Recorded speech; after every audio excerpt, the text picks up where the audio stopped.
चैत्र नवरात्रि अब अपने अंतिम पड़ाव पर पहुंच चुका है। आज माँ दुर्गा के 8वें स्वरूप महागौरी की पूजा की जाती है। 8वें दिन महागौरी की पूजा देवी के मूल भाव को दर्शाता है। देवी भागवत पुराण के अनुसार माँ के 9 रूप और 10 महाविद्याएं सभी आदिशक्ति के अंश और स्वरूप हैं, लेकिन भगवान शिव के साथ उनकी अर्धांगिनी के रूप में महागौरी सदैव विराजमान रहती हैं। इनकी शक्ति अमोघ और सद्य फलदायिनी है। नवरात्र की अष्टमी तिथि को विशेष महत्व रखती है, क्योंकि कई लोग इस दिन कन्या पूजन कर अपना व्रत खोलते हैं। आइए जानते हैं कि माँ महागौरी के बारे में विशेष बातें क्या हैं। देवी भागवत पुराण के अनुसार देवी पार्वती का जन्म राजा हिमालय के घर हुआ था। देवी पार्वती को मात्र 8 वर्ष की उम्र में अपने पूर्वजन्म की घटनाओं का आभास हो गया है और तब से ही उन्होंने भगवान शिव को पति रूप में प्राप्त करने के लिए तपस्या शुरू कर दी थी। अपनी तपस्या के दौरान माता केवल कंद मूल फल और पत्तों का आहार करती थी। बाद में माता ने केवल वायु पीकर तप करना आरंभ कर दिया।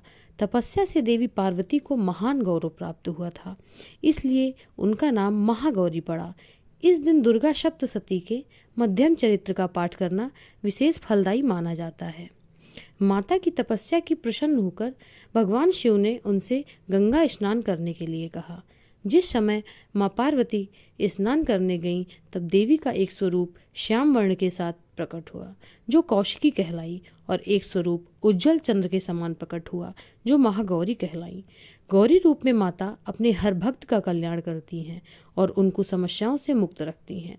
जो व्यक्ति किन्हीं कारणों से 9 दिन तक उपवास नहीं रख पाते हैं, उनके लिए नवरात्र में प्रतिपदा और अष्टमी तिथि को व्रत रखने का विधान है। इससे 9 दिन व्रत रखने के समान फल मिलता है। आइए जानते हैं कि माँ का स्वरूप कैसा है। देवी भागवत पुराण के अनुसार महागौरी वर्ण पूर्ण रूप से गौर अर्थात सफ़ेद है और इनके वस्त्र व आभूषण भी सफ़ेद रंग के हैं। माँ का वाहन वृषभ अर्थात बैल है।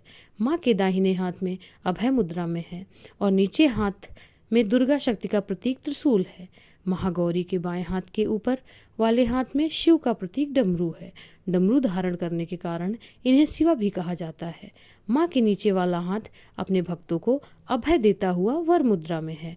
माता का यह रूप शांत मुद्रा में ही दृष्टिगत है। इनकी पूजा करने से सभी पाप नष्ट हो जाते हैं। देवी भागवत पुराण के अनुसार नवरात्र की अष्टमी तिथि को माँ को नारियल का भोग लगाने की परंपरा है। भोग लगाने के बाद नारियल को या तो ब्राह्मण को दे दें, अन्यथा प्रसाद रूप में वितरण कर दें। जो भक्त आज के दिन कन्या पूजन करते हैं, वह हलवा, पूड़ी, सब्जी और काले चने का प्रसाद विशेष रूप से बनाया जाता है। महागौरी को गायन और संगीत अति प्रिय है।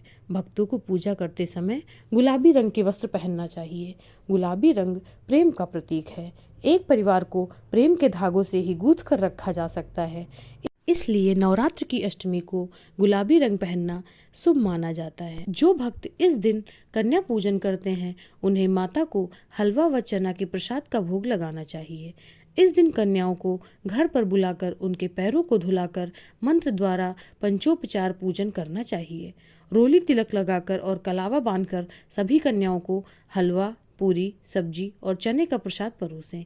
इसके बाद उनसे आशीर्वाद लें और सामर्थ्य अनुसार कोई भेंट व दक्षिणा देकर विदा करना चाहिए।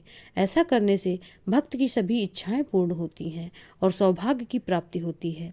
माँ का यह स्वरूप मोक्षदायी है, इसलिए इनकी आराधना करने से असंभव कार्य भी संभव हो जाते हैं।